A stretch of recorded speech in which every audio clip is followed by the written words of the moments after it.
The NFL Scouting Combine has arrived, and we are here talking about what everybody else is talking about. That's up next on today's Locked On NFL Squad. You are talking ball with the NFL Squad. From the Chiefs to the Bills, Falcons to the 49ers, and everyone else around the NFL, it's the local experts of the Locked On Podcast Network bringing you scoops, breakdowns, and the most comprehensive preview of the upcoming weekend for hard-hitting football with our harder-hitting take. Buckle up, it's the NFL Squad. Then we have a seat for you. No hurt feelings allowed. Squad up, you're part of the NFL Squad. Welcome inside, everybody, to this week's NFL Squad episode. Sit back, grab your favorite drink, and join us as we go through everything going on during the week here in Indianapolis, Indiana, during the 2025 NFL Scouting Combine. We are all part of the Locked On Podcast Network, your team every day. And I want to bring in this week's squad: Cody Rourke of Locked On Broncos, Mike Debate of Locked On Patriots, Spencer German of Locked On Browns, Kevin Ostreicher of Locked On Ravens. I'm going to be kind to you, Kevin, because you just went through it. So I'm going to leave you alone. Thank you. I appreciate that. I am, of course, your host of this illustrious program and the only NFC host present for this week's NFL Squad. So hopefully that doesn't come back to bite me. Are we going to gang up on them, guys? Yeah. Let's give a special shout out to Joe Marino here. Look, Bills fans, we see your comments. Do? I know. Absolutely. If Joe's not on the show, I know you guys say no Joe, no show. But Bills Mafia, you guys are a fantastic fan base. Join along. You help Joe out by watching the show, and we hope to get Joe on here in the future whenever he's ready. Well, I do want to tell everybody I have DM'd Joe Marino on Twitter. I have asked him to come through for this NFL Squad episode. So he may be coming through this very episode a little bit later. You know what? We won't boo him because if he does, it'll be the first time. And of course, we want Bills Mafia to be happy. So perhaps Joe Marino coming through for today's Locked On NFL Squad episode. Let's see how many Bills fans believe me and stick around for a little while. Let's talk about the top prospects here in Indianapolis. Abdul Carter, number one pick, potentially. Tennessee Titans have to make that decision or trade out and let somebody else make that decision. But he believes that he should be the number one pick in this year's NFL draft. Of course, he's not going to be the first prospect that ever said that. Certainly won't be the last prospect to ever say that. But there is some legitimacy to him claiming that status. I want to ask you, gentlemen, and we'll just start right here next to me, Cody Rourke, Locked On Broncos. What do you think about Abdul Carter stating that he should be the number one pick in this year's draft? Well, I mean, when you look at him, and we had Keith on from Locked On NFL Draft last week, who said that pound for pound, he believes that Abdul Carter is probably the best overall prospect in this year's draft cycle. And I think when you look at what he can do, he's got a legit case. But I think so much of this depends on where is the lean here when it comes to offense versus defense. I mean, obviously, there's a lot of skill players in this year's NFL draft. We talked about the quarterback position this year. Are you really sold on Cam Ward or Shedeur Sanders being, quarterback's going to move the needle for your franchise? I know there's a lot of debate about that. When I look at Abdul Carter, I mean, with the Tennessee Titans, with the Harold Landry trade request stuff coming through and then looking at offsetting him, now I look at, a guy like Abdul Carter saying, okay, yeah, he can be the first overall pick if Tennessee stands pat there. He's a terrific, versatile player. And man, I think you're always looking for these guys that can maybe transcend your defense. And there's only been a handful of them. And there's still, I think, a handful of guys in the league that you put them on one team. Like, let's talk about Spencer's guy, for example, Myles Garrett.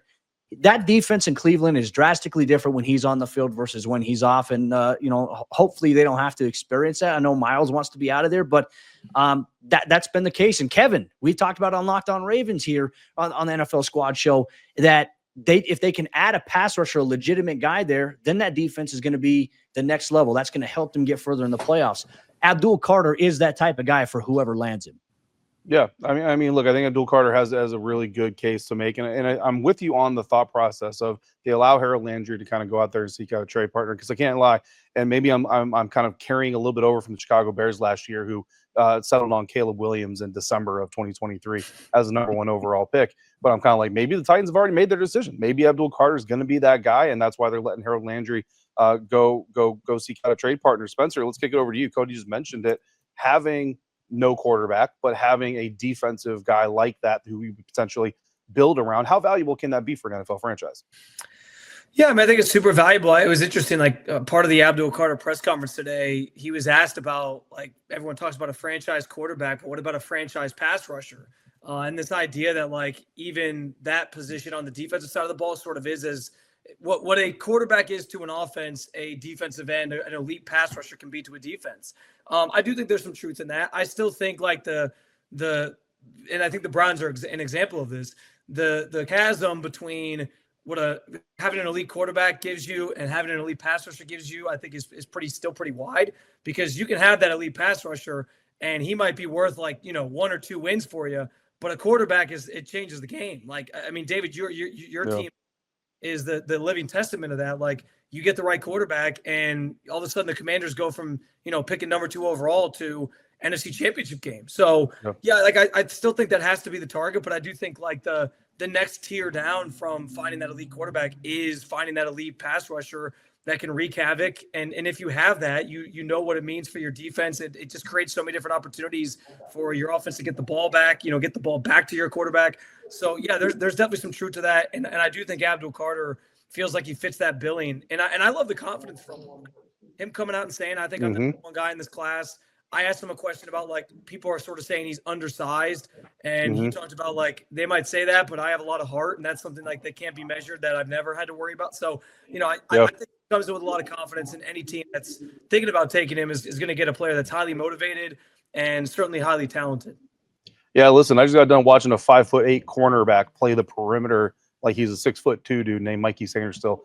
Coming out of the Michigan Wolverines. You talk about competitive spirit, being able to make a guy play taller, play bigger than he actually is. Kevin Ostreicher, about competitive spirit. Unfortunately, a little bit too recent.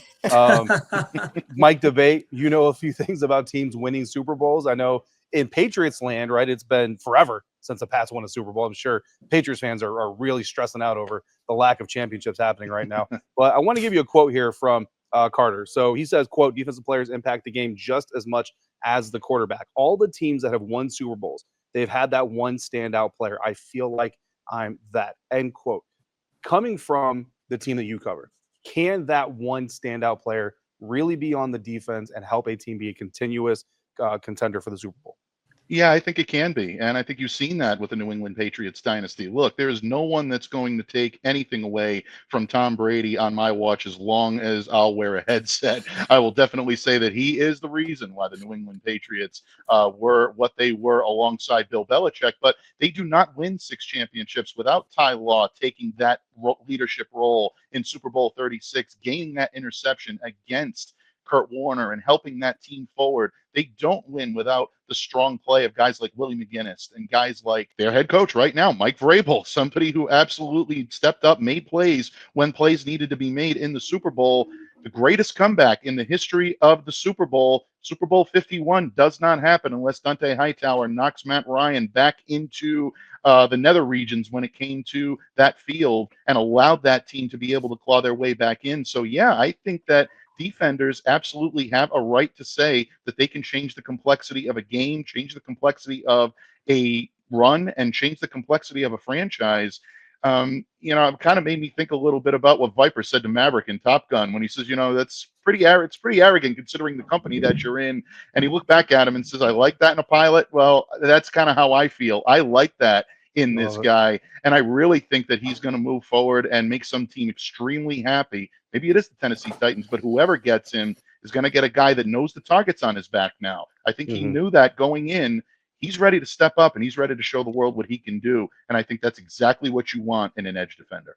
David, you said it, you kind of teased it. You mentioned like defenses, like people who've won Super Bowls. Like you look at what the Philadelphia Eagles just did defensively. I mean, that 4-man rush that they had was impressive. But, there are a couple teams here. Like you go to the Baltimore Ravens, they had Ray Lewis, they had Terrell Suggs, they had Ed Reed. Like you have transcendent players. And for the Broncos, Von Miller almost single-handedly won them the Super Bowl all the way back nearly 10 years ago in Santa Clara, Super Bowl 50. And, you need that type of impact player on your defense, I think, in order to really make a big run, a sustainable run. But I do agree, you have to have that quarterback in place. I think teams that have their quarterback in place, so you can find that player defensively, it amplifies your chances big time. Yeah, and I think even for like the Ravens, that 2000s team, like Trent Dilfer was their quarterback. The reason they won that Super Bowl in 2000 was literally because of all respect to Trent Dilfer. He did his job, but like that historic Ravens defense was the reason why they were able to get that far. So I think in today's game, you talk about like the NFL would love it if you just had that like Chiefs Rams matchup from back in the day, just like 50 points versus 50 points, back and forth scoring, like the excitement of the game. But defense does win championships. And I think that those blue chip players on defense in an offensive era, it's not like it's going by the wayside. But you look at some of these teams, like Cody, you mentioned the Eagles in that pass rush. It's like, where the Eagles have been without a guy like Jalen Carter disrupting the middle. And then that takes attention off of other guys, puts other players in one-on-one matchups so that you don't have to face a double, and those guys help out. So, look, it's one of the reasons why I'm very excited Myles Garrett's coming to Baltimore this offseason in the trade. It's never gonna happen. Come on. If we manifest, Spencer, just manifest it with me. It'll be a good thing for the entire AFC. I think Spencer wants to manifest That's it with bad for the Logs on Browns business if I manifest a trade of the Ravens. So I'm good. I'm good. Speaking of the AFC North, Cash. yeah, absolutely. Speaking of the AFC North, we got a good conversation to have coming up next. The Bengals want to make Jamar Chase the highest paid non-quarterback in the National Football League. We got two gentlemen who can tell us whether or not he is deserving. And I'm going to see if my text to Joe Marino has gone through yet. We'll see if Locked On Bills host Joe Marino comes through on our episode of Locked On NFL Squad, part of the Locked On Podcast Network, your team every day.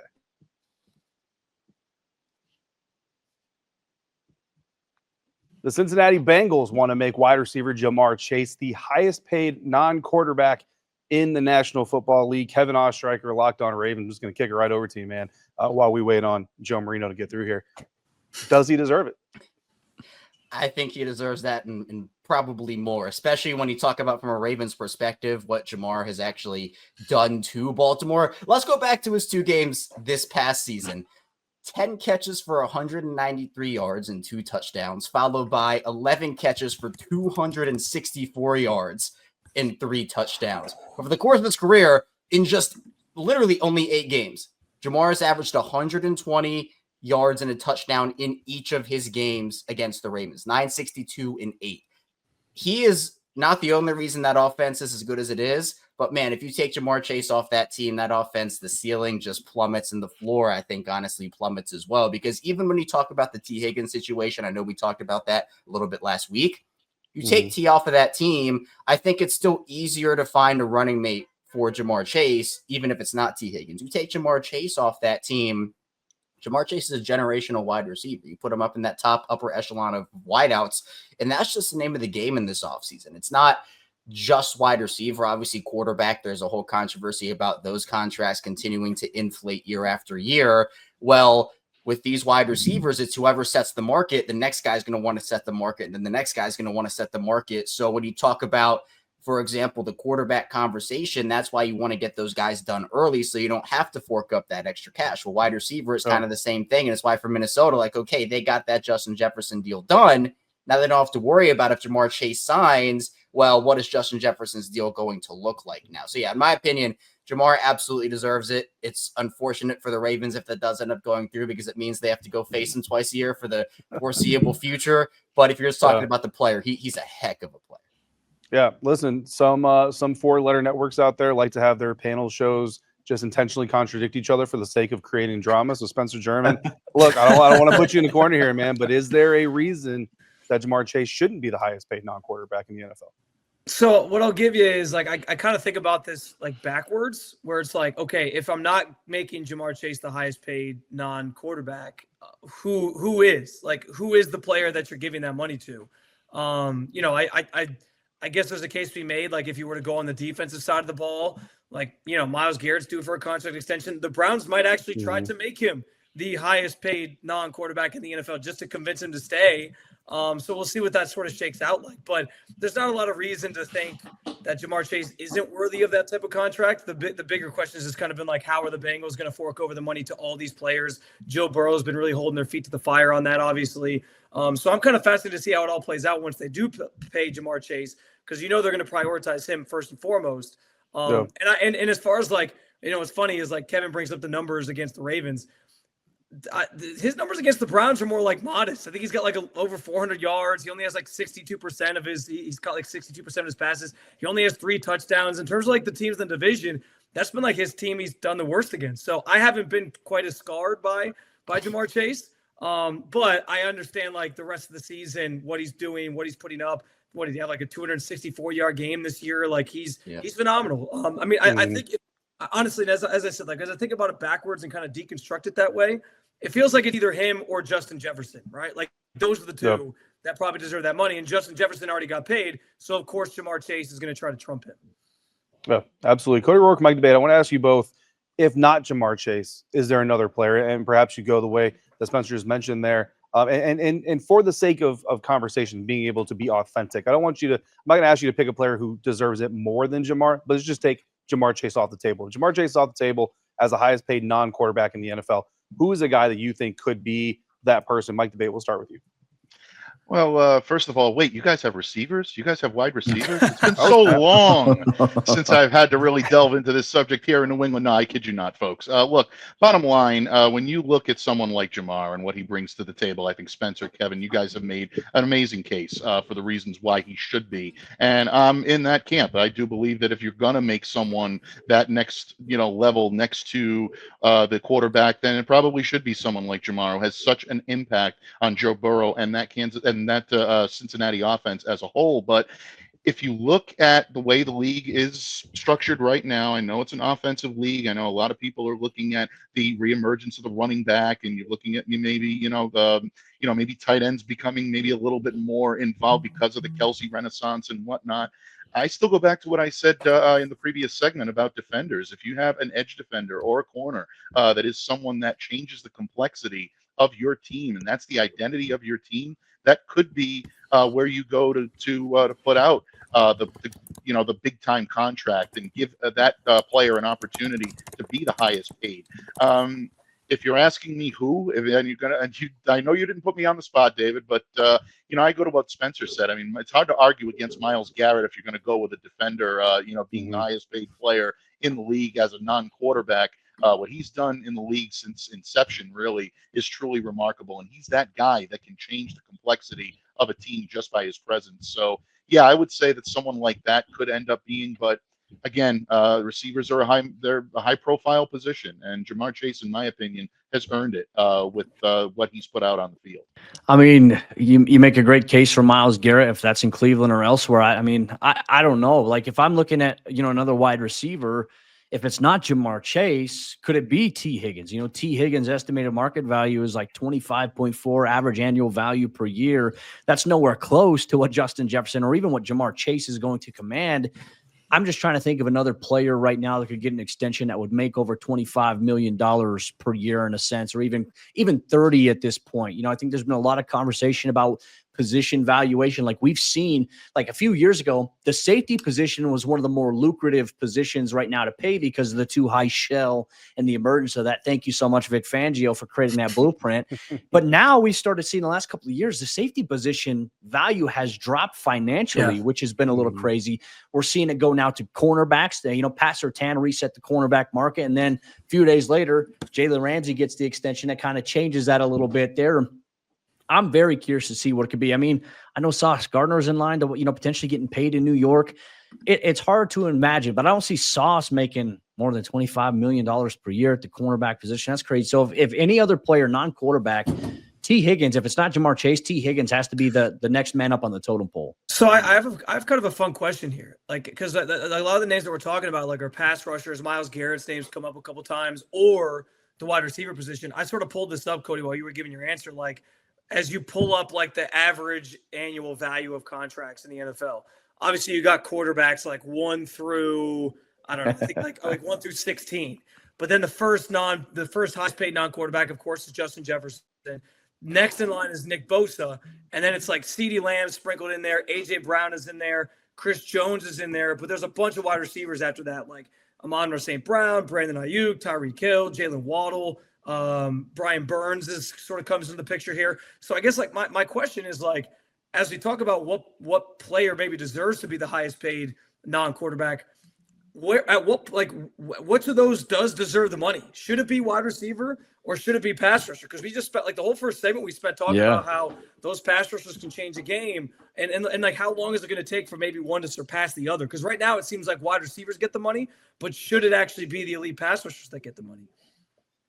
I would I say think that's a really yes. good question because I look at it, right? Wide receiver, I actually had this conversation with Terry McLaurin not that long ago. Wide receiver is one of the most dependent positions on the football field. Yeah. Like for a wide receiver to be successful, it needs an offensive line that can give the quarterback time to find him. And it needs a quarterback that has the time and the ability to then find him, and a scheme that's going to accentuate his talents and allow him to be effective as a weapon in that offense. So a wide receiver can't just go out there and I'm great, so we're going to win football games. But like you said, Spencer, like a pass rusher, of course, if they are playing with other good defensive linemen and all that stuff, of course it helps. But your most elite pass rushers, like a Myles Garrett, to bring him back up, can go out there even with a maybe not so stellar cast around him, still impact the game even without it, but not as dependent as others. So I think it's a really good question to bring up.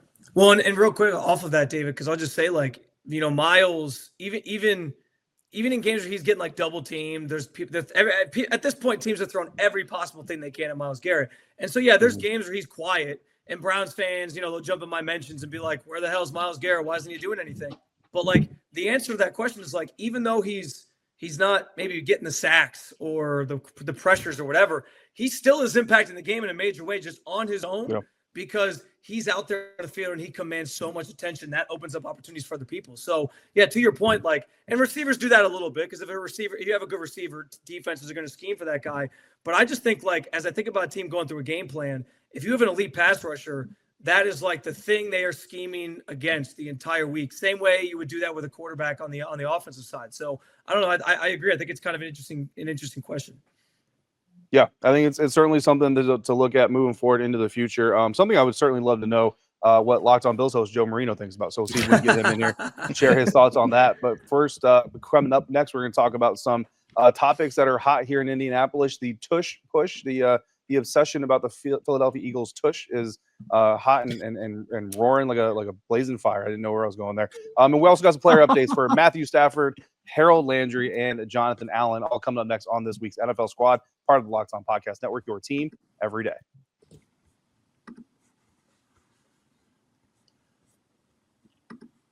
Wrapping up this week's NFL Squad episode, we got some buzz building here around the National Football League during the week of the NFL Scouting Combine here in Indianapolis, Indiana, and yeah, man, Tush Push. There's a whole lot of rear end talk going on here in Indianapolis, and I was actually asked this about Tony Wiggins on the Wednesday afternoon episode of Locked On NFL. I got to tell you guys, I'm kind of on the fence. Like I'm kind of the old school type of guy, and when it comes to this, of if it's good, copy it or stop it, and then it'll just go away if you really don't like it. But then I'm also kind of like, the neutral zone isn't really being respected with the Tush Push play, and it should be respected because it is a rule that's in place. So I want to go around the horn here. Cody Rourke, what are your thoughts on the Tush Push, man? Should it be just eliminated, or is there another part of this conversation that really needs to be accentuated? Green Bay is so soft for this. Like, Mark Murphy, what are you doing? Like, just say you can't figure out how to, like, the Eagles have done so much. And look, it helps when you have a quarterback who can squat almost 600 pounds in Jalen Hurts. If it was easy to replicate, a lot of people would be able to do it. But you look at the Eagles' offensive line, the biggest offensive line in football, a quarterback who's a dog, and you got a running back behind you who can almost squat 600 pounds as well in Saquon Barkley. That is get good. Like, be better at your evaluation, Green Bay. Like, figure out a way to do it. It trying to take away something because they think it's a mismatch or it's unfair just goes to show, like, hey, you got to do a better job coaching against it. And I feel like if there's any team that we saw maybe do well against it, not necessarily against Philadelphia, but when Josh Allen and the Buffalo Bills did the Tush Push in the playoffs, they didn't have success. Like, Kansas City found a way to stop them in that matchup that they had there. So for me, find a way to stop it. Now, to your point about the neutral zone, like, you get guys, and I remember even just seeing this as well. Like, Washington was at one point being threatened, like, hey, we may even allow a score if this continues. You're trying to stop it. Like, that's just the Commanders' defense saying, hey, we're struggling for our life here. We're just trying to get a stop. We're trying to time it. I have no issues with that. But just to ban it completely because nobody can figure out how to stop it, it's stupid. It's stupid and it's soft. Yeah. No, I hear you, man. I mean, look, it's a play that in its essence fits every rule that the NFL has right now. And it's not a safety issue, or there's no safety concerns, at least. I mean, there might be a safety concern of lining Chris Jones up sideways and letting him get dome rocked by an offensive line. I don't know how smart that decision was, but I agree with you. There's three player updates that we want to talk about before we get out of here this week, gentlemen. I'm going to go to you, Spencer, and listen. I say this as I cover the Washington Commanders. So when I talk about you being familiar with rotating quarterback situations, believe me, I understand the pain here. Matthew Stafford is probably going to be on the move. Sean McVay did not necessarily do anything to try to put out those flames. He happened to run into one Tom Brady on the ski slopes of Montana, because that's a crowded group, and who doesn't run into each other out there. Where do you think Matthew Stafford's best location is? Where do you think maybe he ends up by the time this whole story is over? So I mean, best location. I mean, I think like the Giants probably make some sense. I'm trying to think if there was another team I had, but I can't remember off the top of my head who I was thinking of earlier that I had talked about. But I do think the Browns would make some sense in terms of more so probably from Cleveland's perspective than Matthew Stafford's, because if the Browns are looking for like a quick fix at quarterback, and I've said this on my show on Locked On Browns, like he's the number one option for me if he's available. Like, talk about a guy who can like come in, help you win immediately, like the Browns want to try to do. Maybe convince it, maybe can sort of like mend fences with Myles Garrett. Like, hey, we got this guy, Super Bowl champion, playing at a high level still, even though he's in his late 30s. What do you think about this? It keeps them competitive, but he can also sort of serve in that bridge role. Like, it still forces you to, okay, we got to find a quarterback. We have to address this because we can't bank on Matt Stafford for being our franchise guy for like 10 years. So, I mean, like the Browns would make some sense, but I don't know that he would really want to come to Cleveland. I mean, if you think about just like his journey in general, like goes from Detroit where he's beloved and then ends up in LA, and it seems like his family really likes it out there and a different change of scenery, and wins the Super Bowl. So I don't know if he'd come to Cleveland, but I do think they're going to show some interest, and I do think they would be a fit ultimately if that were to happen. Yeah, I mean, look, you mentioned Matt Stafford's family. I almost kind of wonder if we put video game clauses in Kyler Murray's contract. I wonder if you can put family clauses in Matt Stafford's contract. That might be something somebody would be interested in doing. Kelly Stafford on podcasts or anything? Yes, please. Devin Ostreicher, Locked On Ravens. I want to go to you. We got two defenders here, Harold Landry, Jonathan Allen. Both have been granted permission to seek trade partners. Again, a thing or two about great defensemen. Not saying that either of these guys are necessarily great defensemen, but at least solid defensemen, right? I'll let you pick your defender here, Harold Landry or Jonathan Allen. What do you think happens with either of these guys? Where do you think the best fit is for either of these guys? We'll leave the other one for Mike debate. I'll go with the Jonathan Allen, and I will go, I think, a little outside the box, but it does depend on what the cap situation looks like for them. But if there's some level of a deal, that Bengals defense does need help. Now, you have to pay Trey Hendrickson first. I think that's first and foremost. If you don't pay Trey Hendrickson, you're going to make Joe Burrow unhappy. You're going to make a lot of other people in Cincinnati unhappy. But we saw how historic that offense was in Cincinnati this season, and they had absolutely nothing to show for it because they couldn't stop the run, couldn't stop the pass. They have other needs, but if the money is right and there's some level of something that can be worked out and they're able to pay their guys, I wouldn't do that if it means they can't pay T. Higgins. If you have to do T. Higgins or Jonathan Allen, you take T. Higgins. T. Higgins, that's the guy. Or same thing with Trey Hendrickson. But I'm just trying to think of ways that they can help their defense, because it is so apparent that they have the firepower, especially if T does decide to play on the franchise tag this year. I don't know if that's going to actually happen, but like, let's just say it does. You can't go out there and let Joe Burrow just have this great year again and have nothing to show for it. So I think that Jonathan Allen could help Cincinnati on the interior. They lost DJ Reader last offseason. I think they felt that really badly this year, and putting in another guy in Jonathan Allen, who might not be that like DJ Reader guy, but is still, I think, a pretty decent player. You can go out there and maybe that can work for Cincinnati. Yeah. I mean, look, I want to Locked On Commanders. I said, I think at the end of this whole thing with John Allen, I think he ends up released. I don't think anybody's probably going to trade for him. The $15.5 million that he is not guaranteed, but due in base salary this season. And once that happens, he can go out and find a deal. I think probably $6 to $8 million is probably the ballpark I think he'd probably be had for. Certainly something that the Bengals might be able to swing. So he's a Buffalo Bill now. He's a Buffalo Bill. Mike debate. Let's finish this off with Harold Landry. Does Joe Marino one of the newer players. Joe Marino has not responded to my DM. In fact, actually, if he listens to this episode, he might block me on Twitter and not allow me to DM him in the future. Harold Landry, what do you think happens there, Mike? Where do you think his best fit is?